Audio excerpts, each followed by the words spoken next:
You just talked about uh, people coming and going, and some going back to their former comfort zones. I saw a case in point. So we had one guy here from Congo called Arvin, was causing a lot of problems.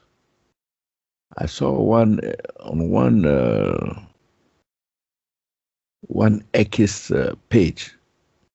I don't know. It seems I befriended one X.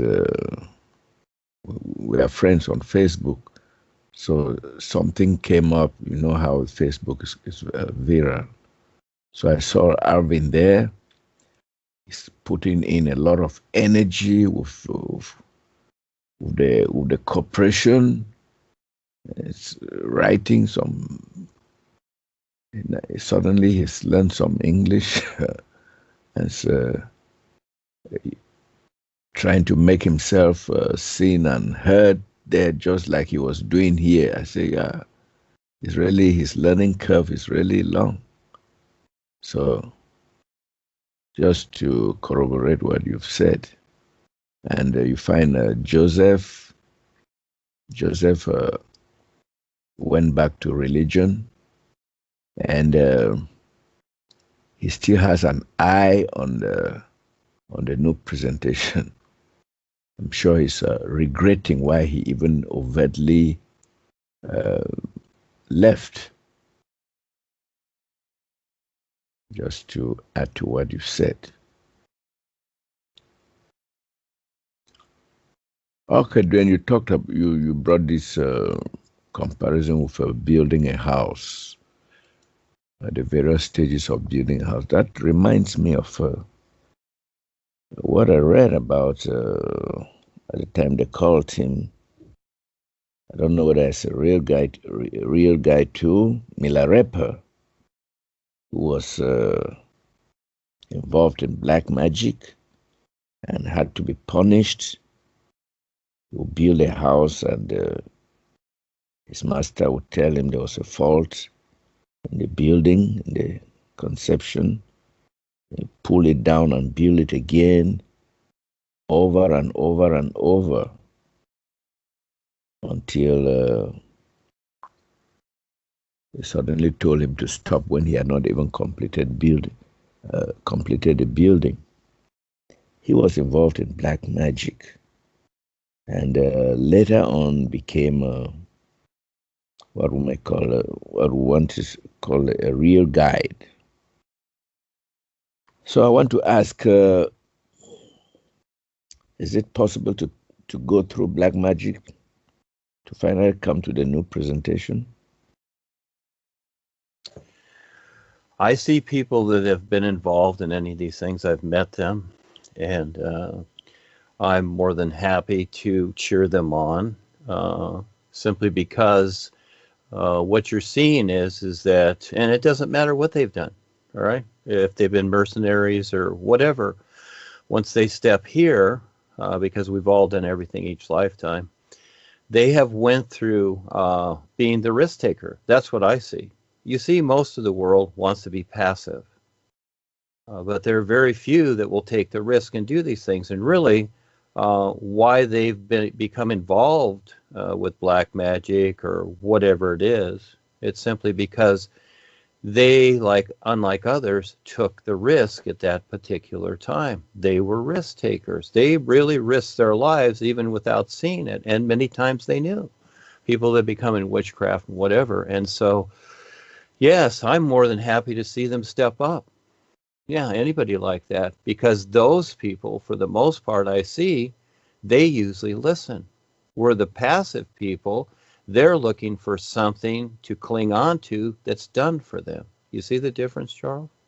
Because, see, they are doers, and they're more than happy to go with the adventure and take the risk, and that's what this is all about. Only it's a great benefit instead of a hazard, but still they have become risk takers, you see? Okay, yeah, that's really an interesting answer. I thought it was really something terrible, but you've thrown a lot of light on it. At least they were trying to do something, which the majority of people uh, will just fold their arms and try nothing. At least they got some experience. I didn't expect the answer from that angle, so I'm surprised.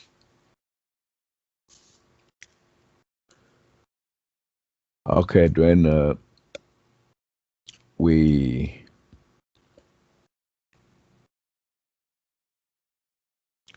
Paul Tuchel, you met a lesson to Paul Tuchel just now. Paul Tuchel once said that no master, no matter how great, can overpower or bend the natural laws of creation that in which we find ourselves, and this creation has entrapped many souls. Was this statement only then at Portuguese time? Is it still so in the new nowness?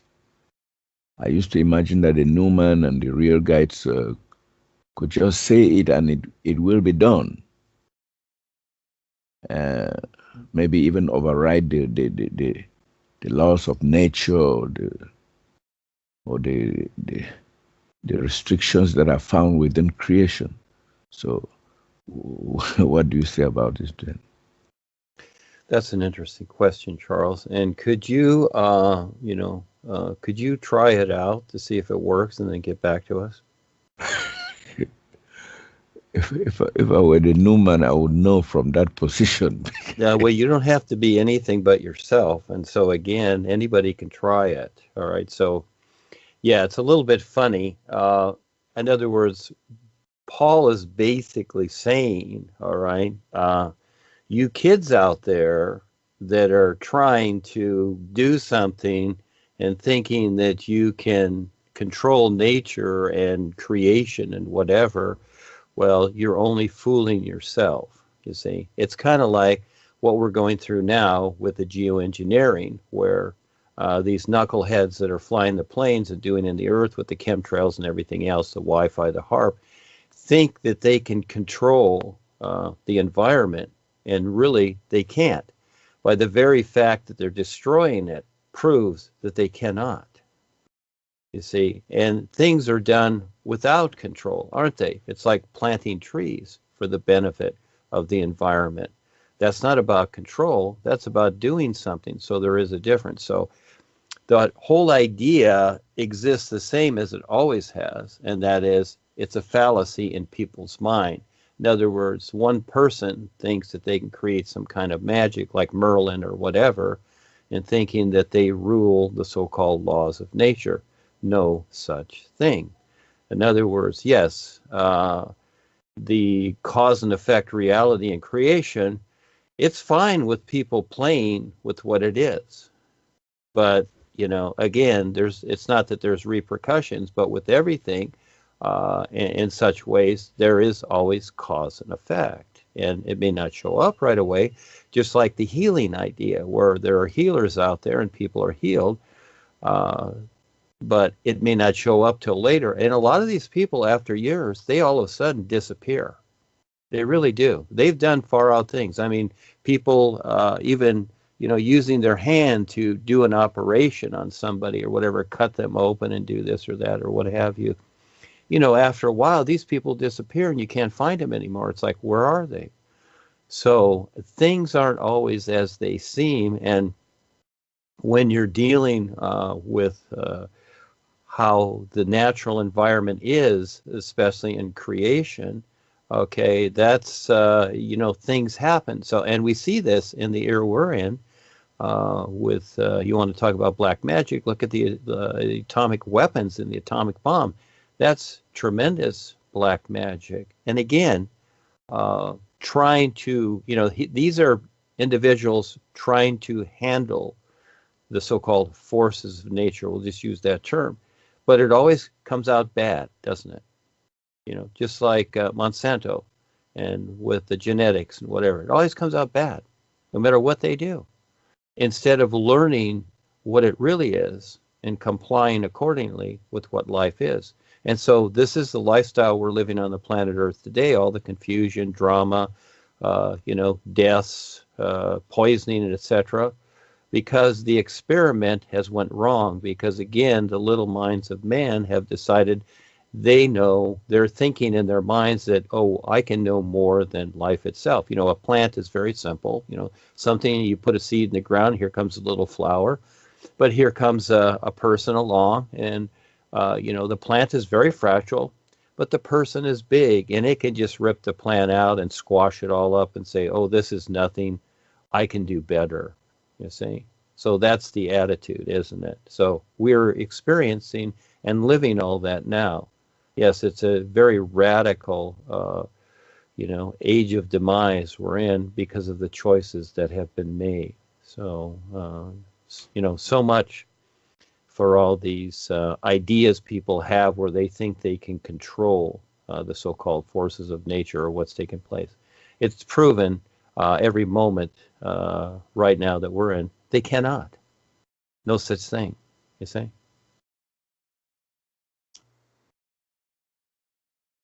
Okay, then that is. I think the higher ones know best. They see these things, and those in creation, they don't see it. They think they can manipulate creation. Okay, Duane, will bring us into a controversial field, which is that of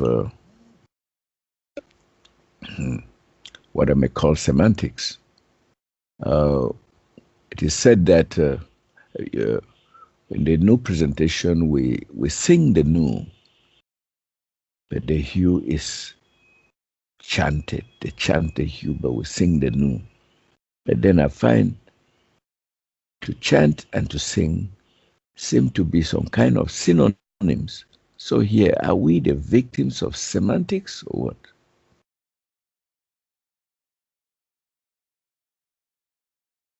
Well, I'll ask you, Charles, are you?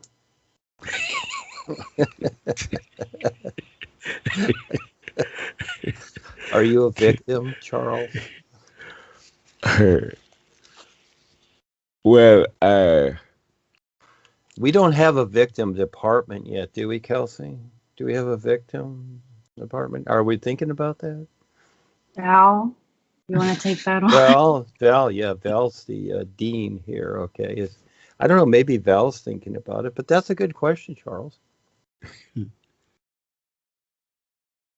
So how would you see your question that you asked, Charles? Okay, so again, you use these interesting words. So yes, there's semantics there, and that is that there's chanting, and that's what it was too.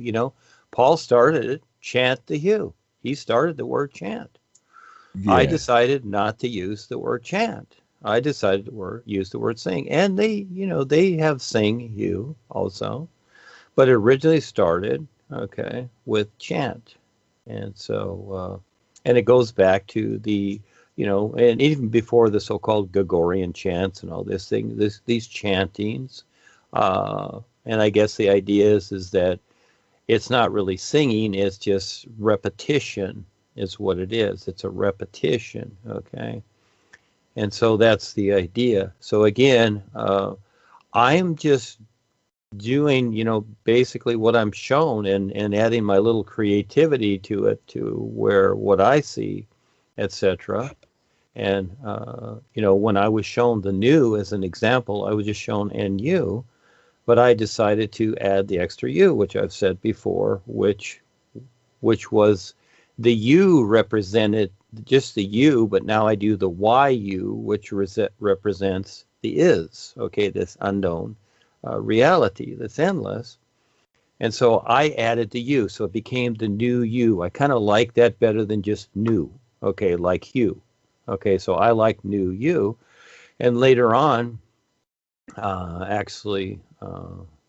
One of the Africans had the experience. Rebazar was telling him in this particular experience, saying "nu, you" 3 times like that. You see, and so, and maybe that was just for that individual, whatever. So we've picked it up too, and we test it and see. And so, the boys on the real side, they're receiving, you might say, what, just like you as the teacher receive the homework from the students. And so we're on the earth here struggling with what's going on.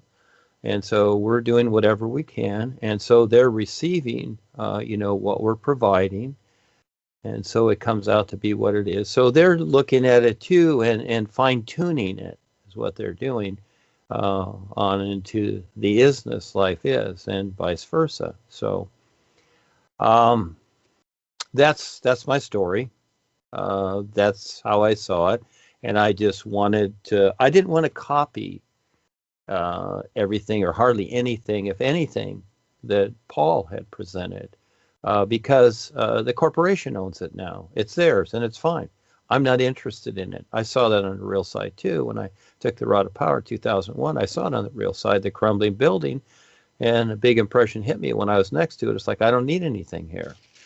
But I still had to figure this out. It still took a lot of years to figure this out. It's a step at a time. Again, it's more so than becoming a doctor. And I didn't have a whole lot of advisors. Actually, I had some people that were seers, and I'd even talk to psychics and stuff like this to get objective views about what I was doing. Not to get answers necessarily, but objective views, so I could better figure out what to do. And it's just like anything, like building a house. You may go around and talk to different designers to get ideas of, these people that have been in the business a long time, how to see things. And, there's always views that you don't see. So, but I've kept it very simple too. And, with Paul's corporation, he had many, many different spiritual exercises because, again, it's kind of like kids when we're little. We have all these toys, don't we? Usually after a few years, we have a whole room full of toys. Actually, if a mother's got several children, the whole house is all toys. There's so many friggin' toys, and the place is all for the kids. Well, as we get bigger, it's okay to simplify things. And sometimes it's kind of like moving into a new apartment where there's nothing there and you just put down a pillow and sit, and it's like, oh, gee, I like it all clear, And so again, this is how the new you is. What's so cool about the new you, because I've defined it a particular way, and really in many ways it's according to how I define it. In other words, it's like when you set up a company. You look at Amazon or Walmart, how they've set up their company, and it goes to everyone and has basically everything. And so this is what the new you is. It goes to the allness life is, and it's everything with it. This is what's so cool. But the main event is each individual and how they participate and learn to see what is taking place. And then what will they do? It's not about what you know so much. It's about what you do. Life is in the doing, you see? So the seed that's planted in the ground can know what to do, but until it grows, it hasn't done anything.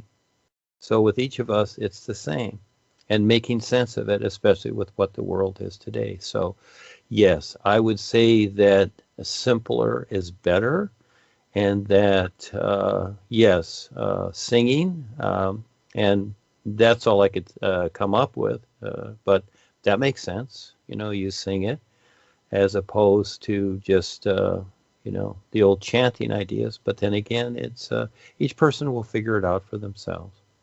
Go ahead, Charles. Yeah, Duane, I brought up this question purposely, and in an attempt to corroborate what you have, your distinction between singing the nu, while others cannot say they are singing the hue. There is some difference in the two. Um, Singing has a rather musical tone, uh, and it has um, a varied rhythm, while chanting is often something that is that has a basic rhythm, and you can repeat the same tone with no variation. And chanting is not something anyone would really enjoy listening to. You see, but with singing, you can vary the tone. You can play. You have a lot of. You can be very creative with the way you sing a song, and right from the beginning, uh, you see how you added the you. You see, uh, to it, to the new that you were shown. So it can be sung. It can be sung in many ways. Just listen to when we are singing the new the new song after the Skypes. Everyone sings it in his own way, and it's right. I listen. I enjoy others singing. You see, and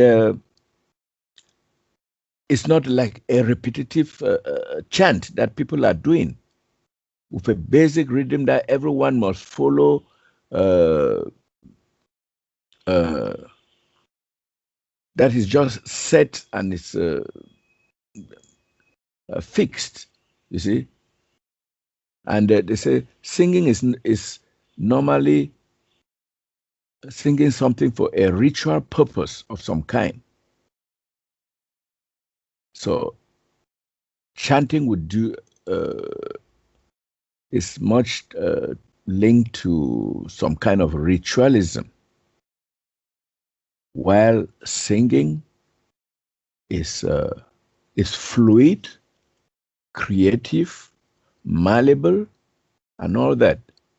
So you are right. You are really right to say the new song is sung and not chanted, because you just look at the structure of the two sounds, the hue and the nu you. The nu you is sung and not chanted, and the hue is chanted, and you can see it in the very structure of the sound itself. So I was asking myself about whether this distinction made sense, and I realized that it not only made sense, but it's something very is something built into the structure of the two sounds uh, themselves. So this distinction, I wanted to make it clear. That is why I, I said I will ask this question today. So, and you answered it just rightly. In fact, there's a variety in the way the new song is sung, and the hue chant. You chant the hue in a basic and repetitive rhythm in a ritualistic manner. So that's the distinction. Yes, it I is, don't know. Charles. Let me just, Yeah. yeah. Uh, No, it's very simply put, and that is really what it is. In other words, like anything, like voting for politicians, it's become a ritual. It doesn't make sense anymore. People just vote it. They just go to vote because it's a ritual. It's an old routine, and so has the hue, and so it's lost its harmony with the whole of life. because it's just become a robotic ritual. And so the new you, when properly seen and sincerely applied, it entails endless harmonies. That's the whole idea. Because right now, the all is accepting it as so. You see? So those that do it so, and so again, we've seen the the pattern and the path and the history of the hue. And yes, it had its place, like the Alm and other things, the Amen and whatever. The Amen came from the Alm because it's all about religion and the fourth level, the religious levels in life, etc. And they've become more definely restricted according to the business world. And so, all of life sees that and it lets it go to a certain point.